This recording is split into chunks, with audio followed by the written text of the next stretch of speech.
Hello and welcome to Take a Wonder with Shebs. Now my guest today is Avital Andrews. Avital is a writer, journalist and an editor. We spoke about her work, which has featured in major news outlets and therefore has led to her successful career to this present date. We also spoke about her travel experiences and her future aspirations. So sit back and enjoy. Thank you so much for coming on, Avital. I really appreciate your time. How are you? I'm wonderful. It's great to be on. For people who don't know you, just tell us a little bit about yourself. I've been a journalist for almost a couple decades now. My specialty, my heart has always been travel writing, but I've done a ton of different kinds of writing. I was an editor at an environmental magazine for 8 years. I worked at the Los Angeles Times as an assistant editor at the Sunday magazine. And I've done a ton of freelance writing for all kinds of places. And I've written a travel book about Northern California, which is where I live. Just kind of all over the place, wherever I can get my writing out, whatever I can write about. I'll come on to your career in a bit more detail. I just want to take you back to where it all began then. So I guess, where did the initial love for travel start with you then? Well, I'm the daughter of immigrants. I'm a first-generation American, and both of my parents were born and raised in Israel. And all of my grandparents lived in Israel when I was growing up in Los Angeles. And so we would always go back. I don't remember it, but I had my first birthday in Jerusalem. And so it was just a normal thing for our childhood to always be shuttling back and forth across the world, which just sort of made it a rhythm of my life to do that. And it just gave me early on the perspective that, Los Angeles is definitely not the world, and English is definitely not the only language. In fact, I didn't even learn English until I was 4, even though I was born in the United States. I was sent to kindergarten not really knowing how to speak English, which was quite frustrating. And I think probably a lot of what got me into wanting to master the language and become a writer and an editor. Just that frustration of, I can't communicate to my teacher what I want to say in the language that she speaks. Just being bilingual, being the daughter of immigrants, traveling, doing major travels at a very young age, just sort of made it the norm for me. And we would always since it's such a long flight, we would always sort of take advantage of the layovers, and we would always go on British Airways and, spend some time in London on the way there, which I remember just these kind of like hazy, dreamy childhood memories of, feeding the birds at Piccadilly Circus, and, just such a different landscape than Los Angeles. So that opened my eyes really early on to loving travel and, getting on a plane and seeing to me, it was different worlds, really, not even different countries. So when you said your first language is English, is it Hebrew you speak? It's Hebrew. Yeah. Yep. Both my parents speak Hebrew, and that's all we spoke at home. And they still just speak it to each other unless they're using technology words or are talking business, and they kind of spoke to me in Hebrew, and then when I started speaking English, I would start answering in English. But it was Hebrew only until I was 4, and I was the oldest child, so I didn't have older siblings who spoke the language. So it was really very much a first generation experience growing up in Los Angeles. And do you know, when you were saying that you were traveling from an earlier, did you understand? Because I traveled at the age of 6 for the first time. I went away for 3 months, I think it was. You get the sense of what's going on. Well, for me, I think it was mostly just I was so excited to see my grandparents, because all 4 of my grandparents lived there. And I think that was the main focus. And so it was so, little kids and grandparents was just such a warm, happy thing. And I just remember missing them so much during the year when I wasn't able to be with them. So it was more the excitement of seeing my grandparents that I think attached itself to travel. And so I had this kind of exciting, warm feeling for going somewhere far from a very early age. And I don't know if I remember those long flights I do remember landing and kind of like feeling the humidity and the smells and like all the sense of being in a different place and all those kind of really tangible feelings of landing in a different place. But I think as a kid, missing my grandparents and not having the internet or really anything but postage stamps and calls where you had to look at your watch because it was expensive to call the other side of the planet at that time. And I'm aging myself now, but it was really, as a kid, I remember the excitement to see my grandparents when I traveled. Obviously, you said you were a writer, journalist. Did the curiosity of wanting to travel and did the writing aspect come from all of that, or how did it all begin then? That's a great question. I do think that the writing and the love of language really came from being bilingual and not speaking the native language as a child of where I grew up until I went to school, and really having this feeling like I need to assimilate, basically, for lack of a better word. So I think it's all mixed in there, having my parents being from somewhere far away and not speaking the language. And I think I just, I'm not very good at math. So I think I have very much a writing English type of brain, and my brain has always just worked that way. I think I'm just wired that way. Some people are just more kind of one, this has been since dispelled, but I still think of it as left brain and right brain. And I've always written. I have, piles and piles of journals that I filled in college. I think both of those things have always been a really big part of who I am, writing and traveling. And I'm still kind of amazed that I was able to translate that into a career, because those are just these two basic elements of who I am. Because you've had so much success. I can go through all the list of places that you've had your work published. But what makes you stand out then?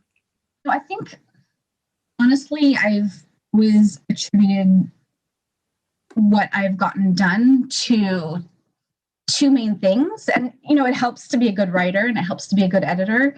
But honestly, I love meeting new people, and networking is a really big part of being in the media world, for better or worse. And I actually, a lot of people see that as a chore, but I actually love it. I love meeting new people. I love keeping in touch with people. I actually had 100 pen pals when I was a kid, and I just love staying in contact with people. I love meeting new people.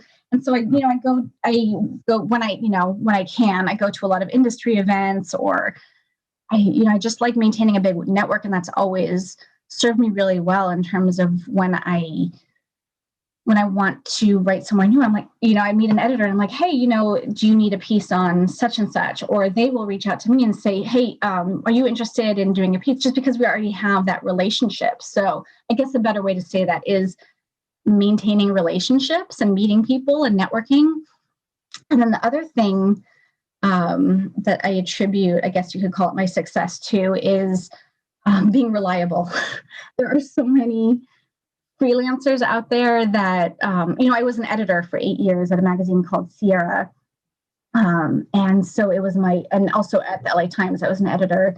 I've worked with a lot of freelance writers, and many of them are really lovely, but there's sort of a widespread lack of professionalism, and you can't always depend on people to submit things on deadline or submit things as assigned. Or, sometimes I'll get something back and I'll be like, this is not what I assigned. And so it's just kind of amazing to me, like what comes back when, and how much some freelancers rely on their editors to make them look good. So I think just getting pieces in on time. I mean, I don't mean to badmouth anybody, but I guess what I'm trying to say is just, being reliable, getting, hitting your deadline, having the copy be clean, sort of being your own editor. So you're not hoisting that work on to your client. And really, it's as simple as that. It's sort of maintaining relationships and being reliable will get you super far in this industry, farther than you would think. And so I think those two elements have sort of combined to help me along the path. And yeah, being a good writer helps, but really that's not the main thing that I think leads people to success in travel journalism. Well, I think you mentioned the networking. That is key with Mm-hmm. any with the travel industry, as you know. Yeah. We're always meeting people. What about in terms of a piece that sticks out in your mind that you've done in the world of travel? Any piece that sort of actually resonates with today's society? The one that comes to mind is a piece I wrote, gosh, it would have been 7 years back, for the Los Angeles Times travel section. And it was, I'm not a very good meditator. That's kind of the thing right now to stay calm and mental health. But I don't know. I can't remember if I had the idea for the piece or my editor had the idea for the piece. But there's a silent retreat up in Northern California where you go, and it's somewhere between a house and a hotel. I guess maybe something of a B&B, but it even feels more homey than that. And it's got all this nature all around it. And it's really beautiful. And you go there and nobody's supposed to talk. You're supposed to be it's a silent retreat. And that's what it's called. It's called Silent Retreat. And I'm sort of a chatty person, as you might have noticed. And I love meeting people. I love talking to people, and I'm really curious whenever I meet anyone. So I always have all these questions for people. So it was very interesting to go somewhere where there, all these new people. It's a new place I've never been, and just have to be silent the whole time. And so, yeah, I wrote a piece about that. And I also happened to be pregnant at the time. So it was, I guess it relates to today because in a way, it was very isolating to be around other people and not be able to connect or interface with them. But in a way, it was also really grounding because, the whole point is to get in touch with yourself. And there was like a meditation hour that the innkeepers led every day. So it's sort of disorienting in a good way. Although I still think that other people there were better at meditating than I was. But yeah, that's a piece that comes to mind that I wrote that is sort of relevant to these times of, knowing that other people are all around you, but not necessarily being able to connect with them in the ways that we usually do. I'm a talker like you, so it will probably drive me crazy a little bit as well, not being able to talk to someone and just retreating for 3 days. It'll just be, but yeah, I guess with any experience that you take though, and any of the pieces that you write, does it give you so much confidence going forward onto the next article? It does. I forget a lot when I'm not writing. I forget what the writing process is like sometimes until I'm actually in it again. And I'm like, oh, I love, when I'm doing it, I'm like, oh, I love writing and I'm good at it. But I sort of like forget that I'm good at it when I'm not doing it. and then when I'm doing it again, I'm like, oh yeah, like this is why I do this. This is why people hire me to do this. So it is very reaffirming in terms of, and I think a lot of writers are like that. Like, a lot of writers, when you tell them they're successful or, that they're widely published, or even when they know it logically, they're kind of like don't necessarily see themselves that way, but unless they're actually writing or editing. And this is why I do what I do. You have to kind of keep writing to keep the confidence in writing.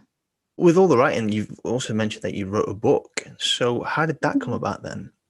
That was also networking.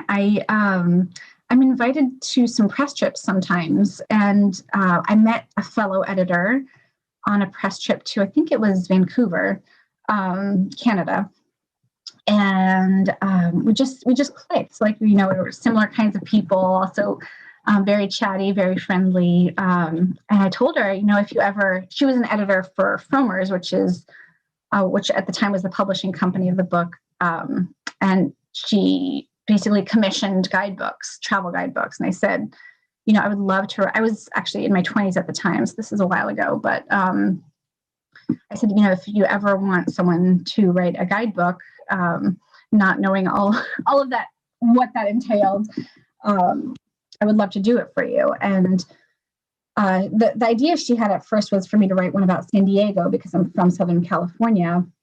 But then that one got assigned by a different editor. And she said, well, that one got assigned, but do you want to do one about Napa and Sonoma? And I had to think about it for probably 1 second. And I said, yes. I mean, it's wine country. So and then I just sort of signed the contract and jumped right in. It was, there were parts of it that were very glamorous and there were parts of it that were very not glamorous. Putting together a travel guidebook, a lot of it is kind of like putting together a Yellow Pages. There's a lot of like minute details that are, don't involve a lot of creativity at all, but a lot of it is really wonderful. In terms of the sales of the book, how is it done? I wish I knew that particular company pays you a flat rate and no royalties, and so they keep their sales numbers close. They keep it close to their chest. So I actually don't know. I checked the numbers on Amazon once. Actually, I haven't even checked in a long time. But it looks like it's doing okay on Amazon. I'm not really sure. Would you want to write more books then? If you've written one book, surely that's given you a bit of a boost for another one. Yeah, and I actually have a children's book manuscript ready to go. It's sort. I need to get more motivated about finding an agent and finding a publisher for it. I have an agent for kind of nonfiction adult stuff, but she doesn't do children's stuff. And I have a 7-year-old, and we have probably 100 picture books checked out of the library at any given time. And I read them all with her, and I've gotten really interested in children's books. And I remember, it's making me remember that's part of what made me a writer in the first place, was being such an avid reader when I was a kid and just going through books the way she does. Just probably she reads 3 to 4 chapter books a day just on her own. Not, that's what she wants to do. And it reminds me of myself when I was her age, and that's what I wanted to do. And that's what turned me into a writer. And that's sort of, well, in addition to the bilingual thing, but it sort of reintroduced me to the world of children's books, which I had such a love for as a child. And all these ideas are coming for children's books that I want to write. One of them I have written, and the other ones are sort of in different inchoate stages of idea to manuscript. But that's sort of my next dream, is to be a children's book author. And what sort of writing would you like to do for the kids? Would it be travel? Yeah. Now that you mention it, and I hadn't really given it much thought before, but my manuscript is actually set in Africa, even though I've never been to sub-Saharan Africa. For some reason, that just felt like the setting for my book. It's about an elephant and a monkey. And the monkey is kind of this like flighty traveler type who kind of wants to go everywhere, and the elephant's kind of this grounded type who just wants to stay in one place. So I guess there is I hadn't really thought of it as a travel book, but I guess it could be seen that way. But yeah, I would love to write about travel for kids, but my ideas right now are kind of more on the fiction side and a little bit more on the metaphorical side, to help kids get through kind of whatever they're trying to get through. But yeah, there's just so much potential.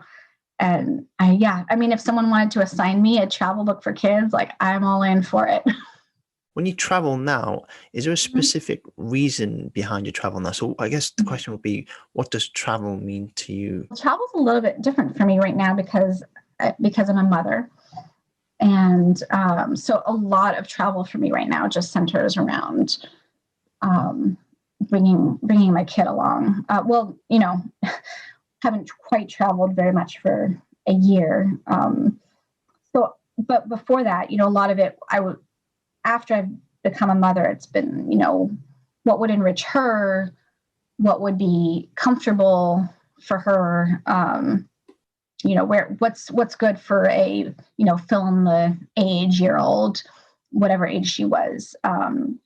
So really, it's cliche, but, becoming a parent changes your life. And in that way, it changes your travels very much too. And I'm sure I'll go back to kind of my previous way of traveling when she goes to college. But so actually, how did you travel prior to having your child? Was it quite adventurous? Was it sort of resorty? What was it like beforehand? Very adventurous traveler before becoming a parent. With my now husband, we went all over Asia.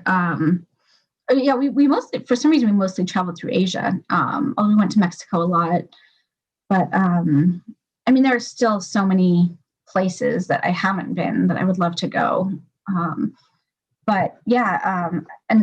just to rewind for a sec, I did stay at resorts, but I did do the adventure stuff at the same time. So I think resort and adventure travel can beautifully coexist. But now, and I would say I do some adventure travel with my daughter too. We took her to Alaska, and we stood on, we took her on a glacier. We suited up in the cold weather gear, and we actually took a helicopter ride over a glacier. We landed on the glacier and took a tour of the glacier. So we can still do adventurous stuff with the kid. And it really enriches her life. But, we've taken her to Mexico, just for a bit. So, it doesn't stop the adventure travel, but, we've done a lot fewer international trips. And, there's a little bit of a parallel with, how life is now since March 2020. It's more it's obviously since March 2020, it's been way more restricted, but it's more restricted in what you can do. But one thing I've found since everything's been really restricted is that I've been having literal dreams of traveling, and where to go. And I just see also in daily life, I just see these daily glimpses of like an alleyway with lights strung, or it's hard to explain, but little like accents of travel where I'm like, I can't wait to get back into that. I can't wait to just like wander random alleyways, or, see street musicians again, and just do kind of like the mundane, not even the big sightseeing stuff, but just kind of walking around in a new town on the other side of the world, and talking to the locals and hearing the music and tasting the food and smelling the smells and getting lost, and all of that is just so out of reach right now. So that's sort of the part of it that I really miss and can't wait to get back to. Where are some of the places then you'd like to go in the near future? I would love to go to sub-Saharan Africa, and I know that's a huge part of the planet. But maybe Namibia. I've been to Namibia actually. Yeah, I hear it's quite good. Yeah. I've done parts. So I did like Namibia, Zimbabwe, Botswana, South Africa. Those are all amazing. It's like a whole different world because Asia for me has always been my favorite continent to travel around, mainly because of the food, by the way. And if you do go, it will be unreal. It will open your eyes. Yeah, Botswana is a big one. I want to do too. And then, if you can believe it, I've never been to Italy for some reason. It's just. Everyone has that whole big hole in their travel, and that's one of them for me that I haven't. And for some reason, my kid, even though she's 7, has always been, I don't know what the word for it is, an Italiophile, whatever, a Francophile is, but for Italy, just she loves everything Italian. Like, it's like she was she was Italian in a past life or something. So I would love to take her there because for some reason she loves anything Italian, the language, the food, the people. Anytime there's kind of an Italian character in a movie she's watching, she always gravitates to them. So I would love to take her and myself to Italy. So I'd say that. And I'd love to explore Northern Africa more.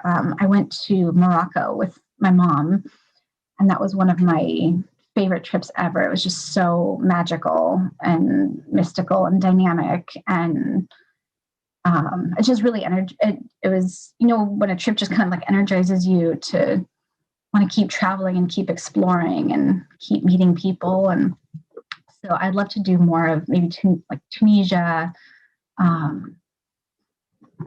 Just sort of maybe North Africa and more around the Middle East. Hobbies wise, have you got anything that you'd like to do? We live in Danville, California, which is in the East Bay, kind of near Berkeley and Oakland.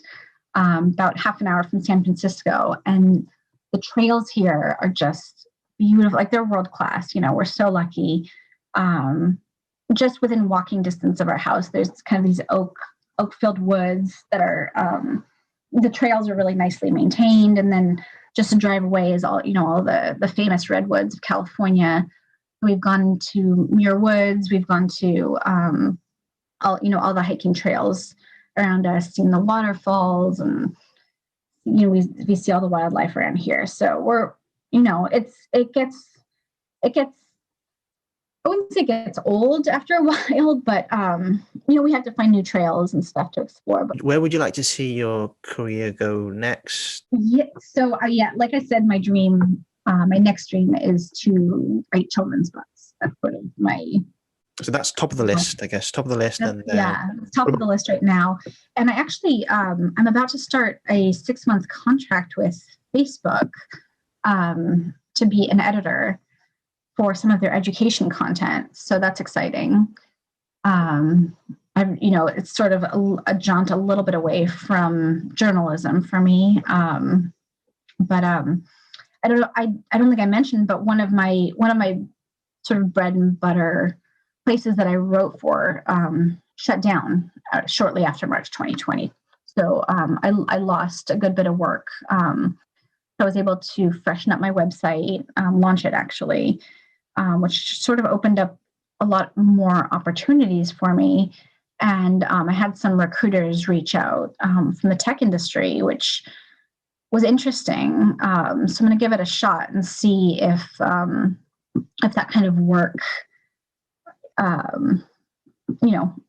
clicks with me, and I'm excited to try it. So I do have some editing work ahead of me for Facebook, for social media and tech.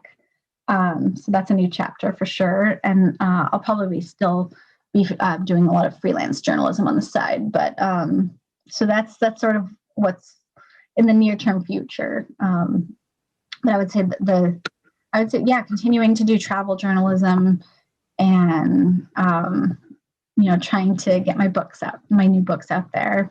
That's sort of the near-term goal. Well, I wish you the best of luck with all of that. And I want to thank you for coming on. I appreciate your time, and I will speak to you soon. It was a pleasure. Thank you so much. It was a pleasure getting to know Avital, and I look forward to what she has installed in the future. To get all the up-to-date news on her, visit her website and follow her on all of her social media platforms. The details are on your screen now. That's it for Take a Wonder, Shebs. Hope to see you all very soon. Until next time, bye for now.